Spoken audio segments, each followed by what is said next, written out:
am excited about a new series that we're actually starting this morning. It's called The Songs We Sing. And it's the first time that I can remember in almost 20 years since I've been here that I've ever done a series out of the Psalms.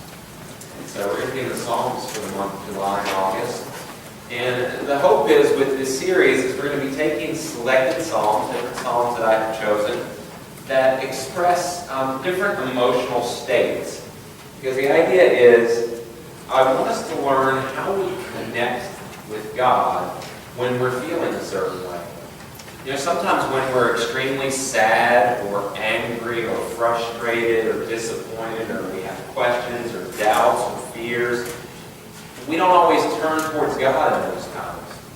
And what we can learn from this great psalm book is that there's never a time or place in our lives where we can't turn towards God, where we can't take those thoughts and feelings and emotions and direct them in a way that helps us, rather than turn from God, helps us to turn to God. And so every week we're going to take a different emotional state. And we're going to look at that and we're going to examine how we actually express ourselves in worship to God when we find ourselves in this place. And every week what I'm going to do is I'm going to pick a contemporary song, a song that probably most of you are familiar with. And I'm going to introduce that song just so that you have a sense of that emotion or that feeling in a way that feels fresh or new to you. Now, I can't promise you that every week you're going to like the song. But this morning, as we watch this video that you're about to see, this song is going to be very familiar to you. It's very new or relatively new. And what I want you to do today is to think about, how do I express myself when I'm happy? How do I express myself when I'm happy? So, without any further ado, Joy.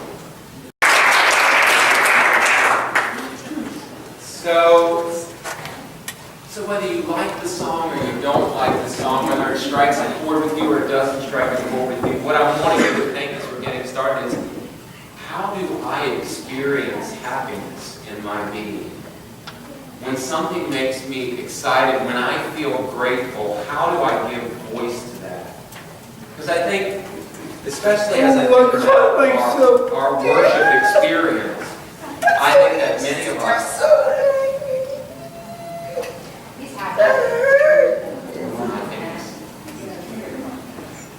Somebody can help. Hey, hold on.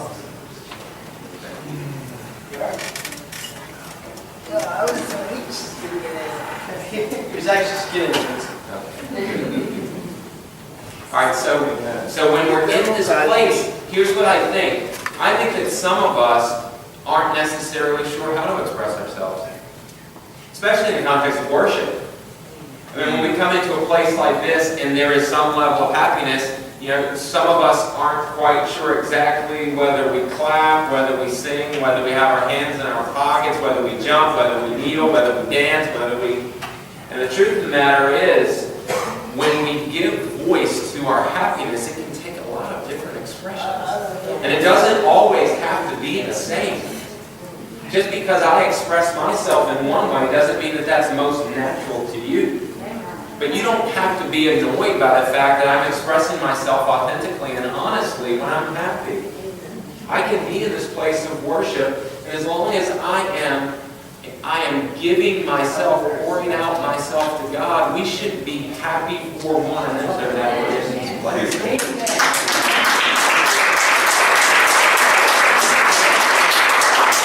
Not every one of us, when we walk in here on Sunday mornings, are in that place, and that's all right. There's some of us who are in very different places. Next week we'll talk about what it means to worship when we're sad. Some of us, when we come, we're sad and we need something different, and we can't jump around, and we can't dance, and we can't sing and be happy. But in those moments where we are, we should be able to give voice to that. And it should not only be okay, it should be like expected that we will do. And so, one of the things that I thought is, when you're not particularly good at something, like, I don't think that that's our strength necessarily. It's just my observation over the years. I don't think it's our strength expressing ourselves when we're happy. I thought that maybe there are others typically when you're trying to learn how to do something that you don't do well, that maybe you could learn from others who do things better. And so, many of you know, if you know me at all, that I'm not a huge soccer fan, not even in the least. To say that is to put it mildly. But I've been watching the World Cup here and there over the last few weeks, and while to me most of it is relatively boring, when we get to that place where someone scores a goal, I'm excited because of the celebrations. You see the celebrations that some of these guys have when they score goals. Sometimes it's them, sometimes it's people on a team. So I thought maybe we would just look at a few quick examples of what it looks like when people are happy. Okay? So, if it's not working, you'll have to help me make it work.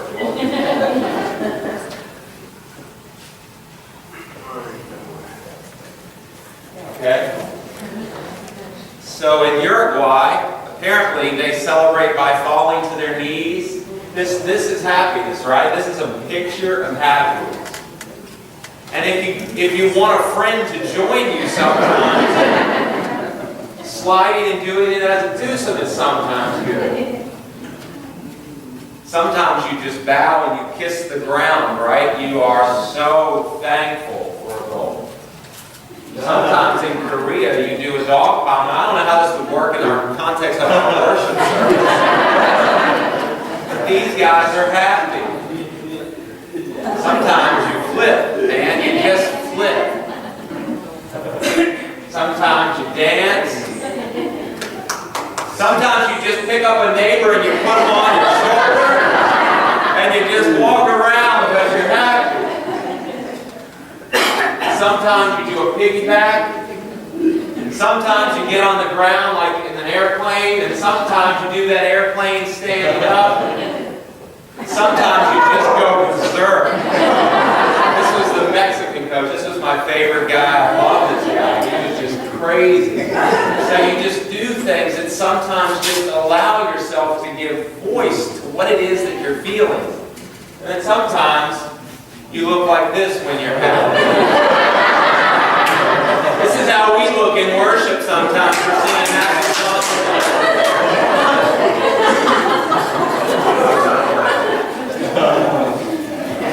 That's happiness in Russian. Or maybe sometimes we should look a little more like that. Now listen, I'm not prescribing to you something that isn't natural to who you are. You don't want to be a phony. You don't want to be inauthentic in how you express yourself. There are different personality types. We all come at this stuff in a different way. All I'm saying is there has to be a place at which when we are happy, that we give voice to that.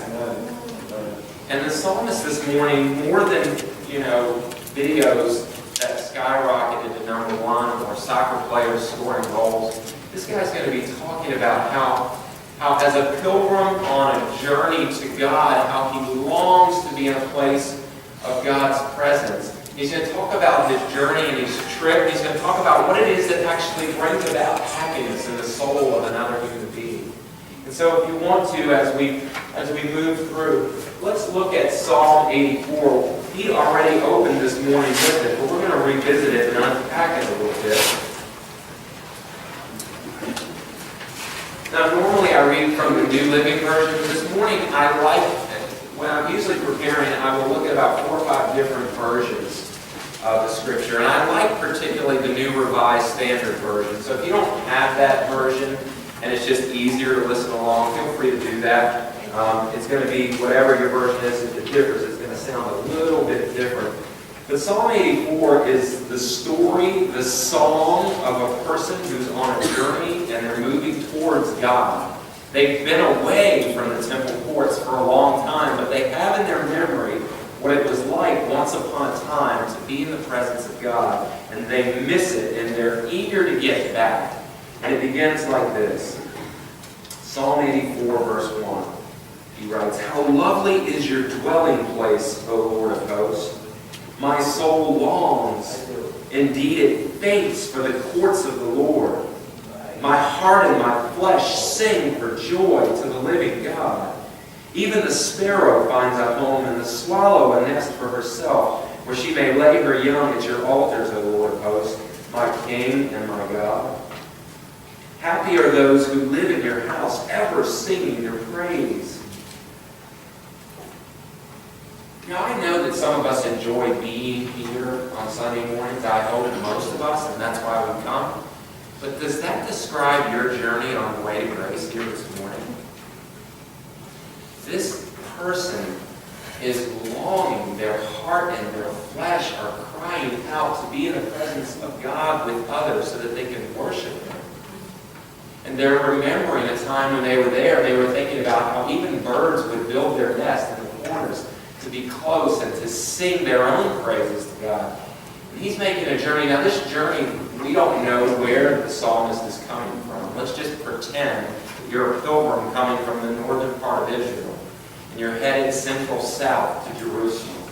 This is not going to be an easy journey for you. There's going to be many things along the way that make it difficult to get there. You're not just hopping in your car and driving 15 minutes to come, cutting on the air conditioner and listening to your own CD player or whatever. This is a walk, or maybe you're on a mule. This is a long trek through very dry, arid, difficult terrain. But you are not going to be stopped. Why?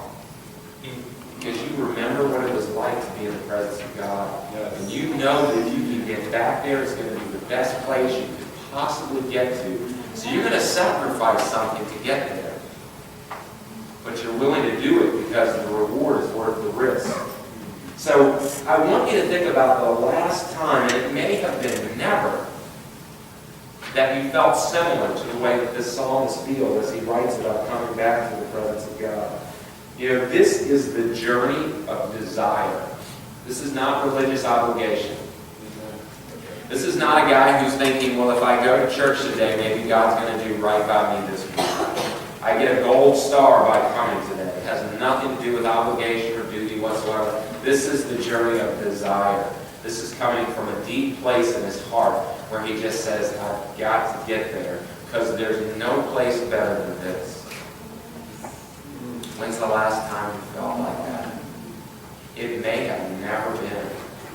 But I'm wanting you, as you're moving forward in your own journey towards God, I'm wanting you to connect with desire. And I'm wanting you to understand happiness. And I'm wanting you to express that in a way that gives shape to who it is that you are. Because when you give voice to gratitude in your life, what happens is that it shapes your soul and it forms your character. I don't know whether you knew that or not, but in much the same way, grumbling does the opposite. It deforms your soul and it reshapes your character. How do you give voice to happiness and gratitude in your life? And if you're giving voice to gratitude, do you know that you're giving voice to gratitude, that it is a gift given to you, that someone gave you that gift? Gratitude and happiness doesn't come in a vacuum. The scriptures say that God is the giver of all good gifts. And so when we receive, we have to know that it's coming from some place. And when we recognize that it's coming from one who loves us and cares for us and desires our best, then what is our natural response to that? This is the journey of desire. Now, right in the middle of this song, and this will happen a lot in the song, you'll see this magical little words. Anybody know what that word is? Selah. You know what that means? It means, let's just stop here and think about this for a second. You ever like listening to a song on the radio or whatever, and you hit the middle and you're like cruising through the chorus, and then all of a sudden, God comes on, let's just stop here and think about that. That's what the psalmist does. He's like, this is so profound. Don't just read this psalm straight through. I know you only got 10 minutes before you get to work today. Maybe tomorrow give yourself 15 or 20 minutes, because sometimes you just need to stop in the middle and think about one thing. This is profound. This is the journey of desire. This is the journey of a person who knows what it's like to be in the presence of God but hasn't been there in a while. And all he needs to do is to get back. So he says, let's just stop and think about that. And then in verse 5 he writes, happy are those whose strength is in you, in whose heart are the highways to Zion. Zion is that hill on which Jerusalem sits, on which the Temple Mount is. He's making his way to a holy place where God dwells. Happy are those whose strength is in you, and whose heart are the highways to Zion. As they go through the valley of Ibaka, they make it a place of springs. The early rain also covers it with pools. They go from strength to strength. The God of gods will be seen in Zion. O Lord God of hosts, hear my prayer. Give ear, O God of Jacob. Ibaka means weeping. So remember now, in the beginning, he's thinking about what it's like to be in the presence of God, and he misses it. He's going on a journey. We don't know how far the journey is, but he longs to get back. Now in this next part of the song, he's thinking about other pilgrims who are coming too. He's thinking about other people who are making their way there, and he knows that their journey is going to be difficult as well. When they hit this place called the Valley of Ibaka, this is the Valley of Weeping. Why are they weeping? Because it's super hard here. Because they're in a desert. It's dry, it's arid, there's no vegetation, and there's no water, and there's none in sight. And they know they have to get through this place in order to get to where they want to go. Does anybody know what that's like? They know they have to get through this place before they get to where they want to be. This is not where they want to be, this valley of weeping. And so as he continues, they're moving towards the presence of God, but they do something here. It's very important that you get this. So as they go through the valley of Ibaka, they what? They make it a place of springs. As they move to the presence of God, they're moving through a valley of hardship. But what do? They begin to dig a little bit. Why? Why are they going to dig? Because it's an act of their faith. An act of their faith that will yield a stream of blessing that God will give them. But they have to participate in their own journey. As they're moving to a place they'd rather not be, they stop and they began to dig. And they dig in this dry and arid desert land in the hopes that as God brings the rain, it's going to provide for them a spring of blessing. They don't give up. They don't give out. They don't give in. They don't stop. They have fixed in their minds where it is they're headed. And in the meantime, they're going to participate in their own journey. The scriptures say they make it a place of springs. As they go through the valley of weeping, they make it a place of springs. And then it says, and the early rain also begins to come, and they cover it with pools. They go from strength to strength. The God of gods will be seen in Zion. As they dig, God provides. And they go from spring to spring to spring until they hit Zion, Jerusalem, the Temple. And I don't know how that speaks to you this morning, but it speaks to me. I am rarely in the place I want to be.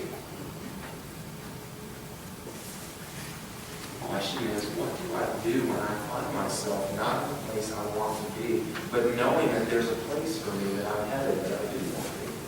What do I do? What do you do? The psalmist says, it's hard.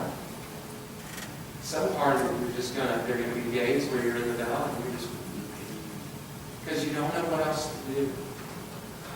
But he says that's the time when you pull out a shovel and you dig a little bit.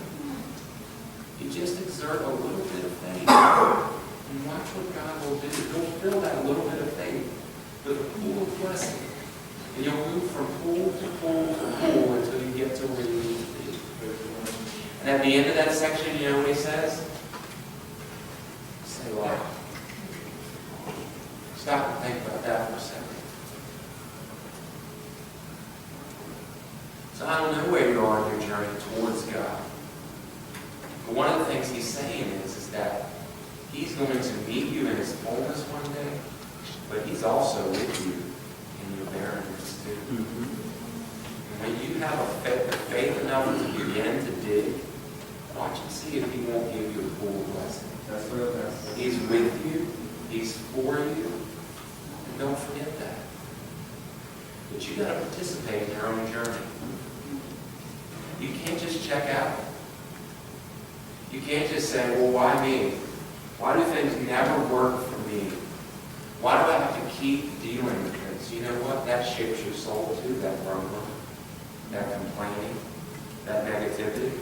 Sometimes you say, I just can't help it. Well, you can help it. You made a choice in that place. You can't choose the place you find yourself, but you can choose what you do in the place that you find yourself. Yeah. And so the question is, what are you going to do? And enough of us have made enough mistakes along the way to know that when we grumble and complain and are negative, it does something to shrivel us in our soul. But in the very places that we most need a life to God, that they're shrinking because of our responses. And listen, every single one of us will respond poorly in ways when we're overwhelmed by a situation. But that's what life is about. It's learning from what we've done in the past and realizing that those things don't help us. You know, we just need to be smart. Sometimes when we keep doing the same things over and over and over again, should we wonder why we get the same response? If we want a different result, maybe we should choose a different path. So the psalmist says, you're on your way to Zion, and there are many others who are with you. And along the way, you're going to go through several valleys, and some of them are going to be so deep that all you can do is weep. But while you're weeping, break out that shovel and start to dig a little bit. Exert just a little bit of faith, and watch if God won't bring you a full blessing. And He'll sustain you until you can get to the next place where you do the same. Because one day, it's not always going to be like this. Yeah. One day, you're going to experience the fullness of God's presence, and you're going to be happy. And it'll be your strength. And he says, stop and think about that for a little bit. And then he finishes the last part. He says, behold, look, our shield, O God, look on the face of your anointed. For a day in your courts is better than 1,000 elsewhere. We sang about that. He said, I would rather be a doorkeeper in the house of my God than live in the tents of wickedness. For the Lord God is a sun and a shield. He is light. He is protection. He bestows favor and honor. No good thing does the Lord withhold from those who walk uprightly. O Lord of hosts, happy is everyone who trusts in you. He says, I don't need a title. I don't need a position. I don't need authority. I don't need fame. I don't need fortunes. He says, in fact, I would be content just to stand at the door and open it for other people to come in so that they can experience the fullness of your presence. He said, one day of that would be worth 3 years of anything else that I can conceive of being better. I don't need that stuff to be happy. I would be content just to stand on the outside of that door and help usher other people in. And he said, I'd give up 3 years just for one day to do that. Just for one day. And when he moves through, he finishes, he says, happy is everyone who trusts in you. On some level, he's correlating our happiness with trust. So you think to yourself, when's the last time I was actually happy?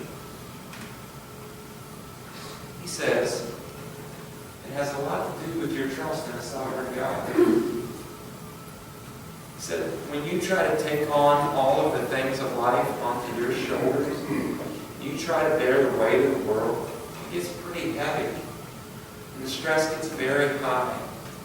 And the reason that it gets heavy and the stress gets high is because you're trying to do this life in your own strength. And it doesn't make you happy, does it? Happy is the one who trusts in the Lord. That means when things get so bad and I don't know what to do and I find myself in a valley of blessing, what is it that I can do that will help get me to a place where I can move through that and on to a place where I will be happy? What I can do is actually exert a little bit of faith in this instance. I can look to the sovereign God who is Lord of all and Lord of me. And I can choose to express trust even though I cannot see God's hand at work, knowing that He may figure it out even if it's not the way I want it to be, but I will trust Him. Yeah. And the psalmist says that brings happiness. Don't you want to be happy? I mean, really. People talk about this, well, I'd rather be joyful. You know, I'd like to be happy too. The joy is that deep, abiding sense, but there is this place for happiness. I want to sing and dance and laugh. I don't want to be sad all the time. I don't want to be depressed. I don't want to be stressed. I don't want to have to think about all the things that I can't fix or change or control. Do you? And yet we do. That's where our mind is most of the time. Thinking on all of those things. And listen, I get it. Sometimes it's hard not to think about those things. They're right in our face. They surround us every day, all the time.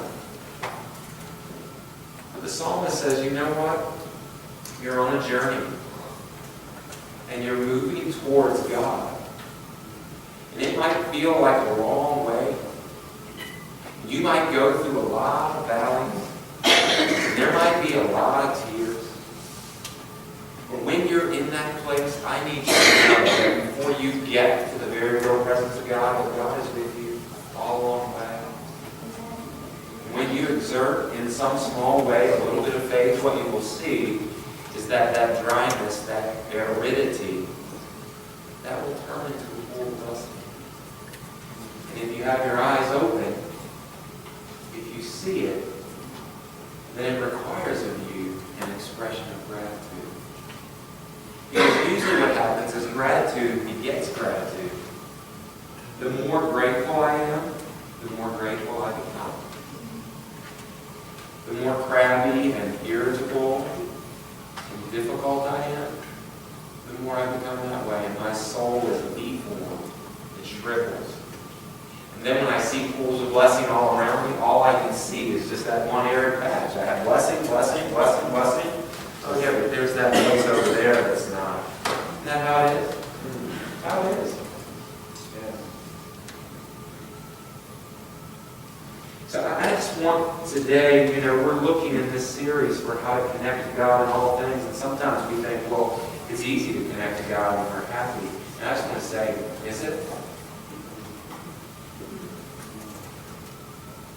I'm not sure that it is. I think sometimes when we're happy, we don't connect that to God. We don't give praise, we don't give thanks, we don't give gratitude back to the place from which it should come. In the way in which we express ourselves in worship, I get that we're all different. We're all unique. God has crafted and made us different. But when we worship together, I think that maybe we should look, a little bit more, help me joy. A little more like that. Now, some of us, that's just not in us. That's just not who we are. I don't want you to be what you're not. But it would be nice every now and again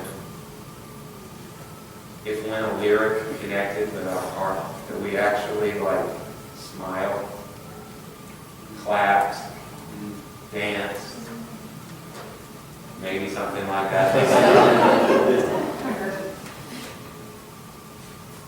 I don't know if these guys look happy, and all they did was score a goal. They kicked the ball in the net. And I don't want to diminish that, because that's a big deal to those guys. like what we're talking about is so much more significant. It's the God who never made you. He's your creator, He's your sustainer, He's your redeemer, He's your provider, He's your healer, He's your deliverer. I mean, so when we connect to that, could we not be happy? I know life's hard. I know there's a ton of valleys that you're going to go through. Maybe that you're in right now. But maybe, just maybe, if you extend a little bit of trust, if you dig just a little bit, what you might find is that God's going to bring you fresh rain. He's going to provide for you springs in a hard place. And it's going to enable you to have the strength you need to get to the next place. Until you find you're a more grateful person. Because above all else, as followers of Christ, if we are nothing else, we should be grateful. When God found us, we were dead in our sin. The light was out. He gave us new light. If you're not happy about that, if you can't connect to that, then even the greatest of celebrations on a global scale can't help you. So, I just want us to cultivate as a community of gratitude. Here's what I have found, and I'll close with this.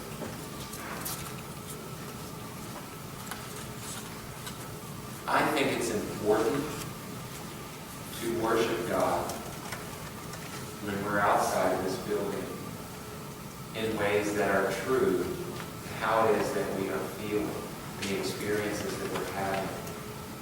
But when we don't do that on Monday, Tuesday, Wednesday, and Thursday, we're not exactly sure what to do when we come in here on a Sunday.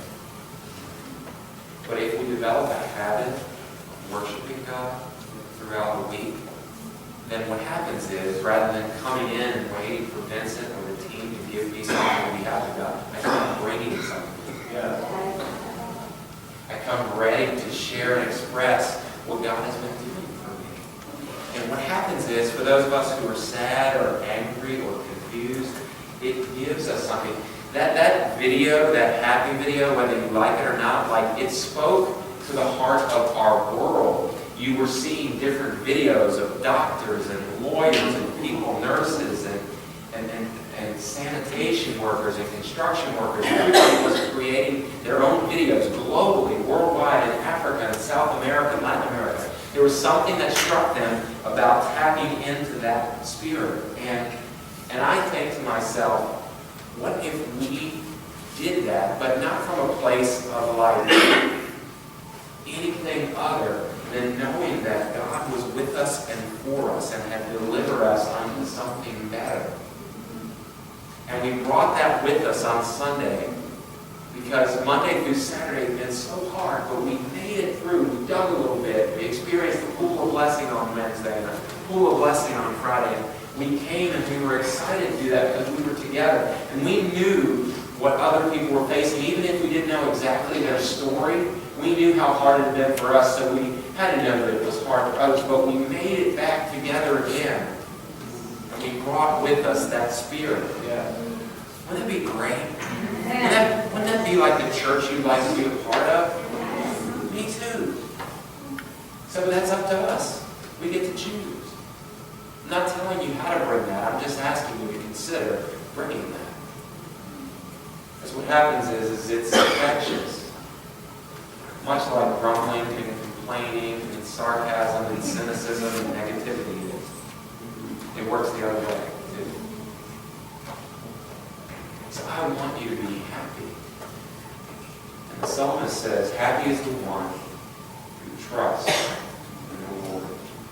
Happy is the one who doesn't believe in the Lord, who trusts in the Lord. And you and I know there's a great chasm sometimes between believing something and trusting something, between believing someone and trusting someone. And I want us to get from belief to trust. Because the psalmist says that's where happiness is. Anybody want to be happy? Yeah. That's where it is. Amen? Amen. Let's pray.